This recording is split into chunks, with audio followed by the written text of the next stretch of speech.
Now available in paperback and Kindle Unlimited. Isis, Escape from Transylvania. The goddess next door and John Haynes must escape a horde of vampires on the hunt in this horror-filled Isis series adventure. Get Isis, Escape from Transylvania in paperback and Kindle Unlimited today. It seems like these SJWs have been on a tear trying to destroy the properties of the 1980s and trying to find ways to tarnish the memories of properties of the 1980s people my age grew up with. And last week I heard that Marvel Comics was going to bring back West Coast Avengers. Now, West Coast Avengers was a comic that had significant meaning to me because this was the comic that got me into collecting comics seriously back in 1987, because the first comic I bought when I got serious about collecting was an issue of West Coast Avengers where Moon Knight was fighting alone against Cornelius Van Lunt, who was one of the members of the Zodiac. And I bought that comic at a bodega in my original Bronx neighborhood on Washington Avenue, and that's what started me getting serious about comic collecting. And when I heard West Coast Avengers was coming back and it was going to be one of these comics which featured losers like Gwenpool, fake Hawkeye, Kate Bishop, and America Chavez, I just got disgusted. And after hearing about this new West Coast Avengers comic coming out, I then heard about this new Magnum PI reboot. And this new Magnum PI reboot, again, takes another property that I was familiar with in the 1980s and I used to watch periodically in the 1980s, and literally takes the entire concept and shows that no one there knew anything about how this story was, what this story was about, or understood anything as related to the source material. No, this Magnum PI reboot is another bag of hot garbage which is being thrown into the dumpster fire that was started by the new West Coast Avengers comic book. Now, the icing on the top of this crap cake made of diarrhea frosting of the new West Coast Avengers and Magnum PI reboot is Thundercats Roar. And Thundercats Roar takes another childhood property I used to watch on the regular on Channel 5 here in New York when it used to come on, I think, about 4 o'clock here in New York, about 1985 to about 1987. And me and my family members, we would sit there and watch Thundercats on the regular. And I've watched this series all the way through, so I know what Thundercats is. And when I took a look at the Thundercats Roar trailer online, I saw a creator who knew absolutely nothing about Thundercats making a show about Thundercats. And Thundercats Roar is just pure hot garbage that literally would start a nuclear dumpster fire.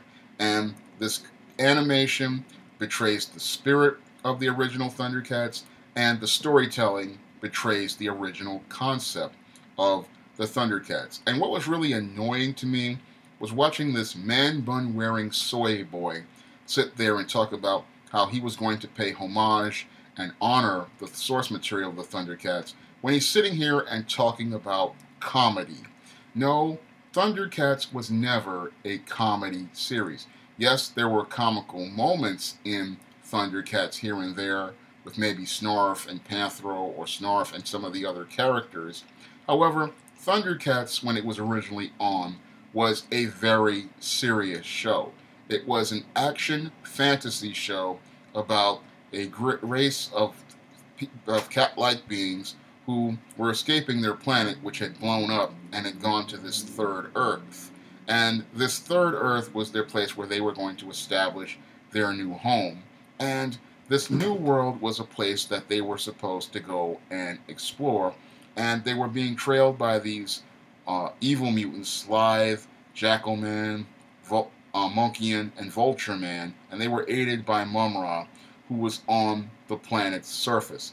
And Thundercats was an action fantasy series, and it's a beloved action fantasy series because it was very bold, it was very dynamic, and the designs of Thundercats, they were extremely unique. When you look at a Thundercats design, it's one of those designs that just literally is it's so distinct, it's not funny. I mean, the designs were very, very inspired, the colors were very bold, and Thundercats has its own style, all its own. And I remember seeing the Thundercats figures in Woolworths and stores like Alexander's back in the day, and I always wanted to buy them, but I just didn't have enough money back then. But I always wanted a set of Thundercats because they just were so bold and dynamic and unique looking. And again, I didn't see that with this animation when I didn't see it with any of those dumbed down, childlike designs. Because again, Thundercats, when it originally came on, that was a very serious show, and it was at a very serious tone. And this new Thundercats roar betrays the original, the whole concept of Thundercats, the whole premise of Thundercats, and it betrays everything as related to the whole story model and the whole story paradigm of that series. Again, I saw nothing related to the cartoons I used to watch back when I was living on Park Avenue in the Bronx. And when I would sit there and watch Channel 5 at about 4 o'clock, I believe, in 85 to about 87, I did not see anything as related to whatever they were putting in that abomination calling itself Thundercats Roar. Somebody who was there, I can tell you that whatever they put talking about Thundercats, this guy knows nothing about Thundercats. He knows nothing about the mythology of Thundercats. He knows nothing about the history of the Thundercats. And he knows nothing at all related to this source material. What he wants to do is take the name of Thundercats, attach it to his crap cartoons, and then hope to get attention for his crap cartoons, not knowing that bad attention is not going to help anything at all. All it's going to do is alienate people because, again, younger viewers are going to look at his cartoons and see that something's wrong with them, and older viewers are going to look at this and say, this is not what I grew up with. And when I look at this Thundercats Roar, I just see an abomination, and I see that Warner Brothers has no real understanding of how to go out here and create a fresh take on a brand, on an old concept. Now, the 2011 Thundercats cartoon, that was a cartoon that stayed true to the original story of the Thundercats, and it updated things with some modern takes. And I really liked seeing a lot of those modern takes because those modern takes, they made things fresh while staying true to the spirit of what the original show was all about. But this new one, this Thundercats Roar, this is a mockery of the whole Thundercats concept, and it's a slap in the face to many of us who grew up in the 80s watching this show and grew up knowing what this show was all about. Many of these producers, they think that they're going out here and paying homage to things, but if they don't do their research, they really just make something that insults viewers who used to know this show and alienate those who would have watched the newer show because they're not seeing anything they can identify and relate with this whole thing. And when I look at Thundercats Roar, I look at a failure that Warner Brothers has produced, and what they need to do is scrap this concept, fire that soy boy with the man bun, and go bring in someone who knows something about this group of characters, knows something about this story, and someone who understands something about art and somebody who knows something about design. Because when I look at the Thundercats and I look at the art and the design of the originals, I see a concept that still could be updated for today, just like it was in 2011. And I see a concept that could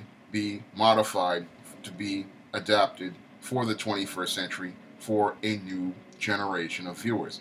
All it takes is finding the right person to go out here to bring that concept to life. And I believe that this concept, Thundercats, could find an audience with a new generation of viewers, just like many other concepts have found new audiences of viewers over the last few years.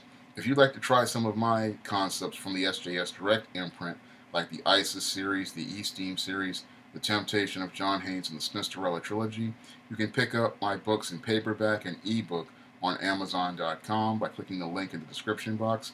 And if you want to pick up and help me make more videos, you can donate to my Patreon by clicking the link in the description box. That's all I have to say for this video. You can comment, rate, and subscribe.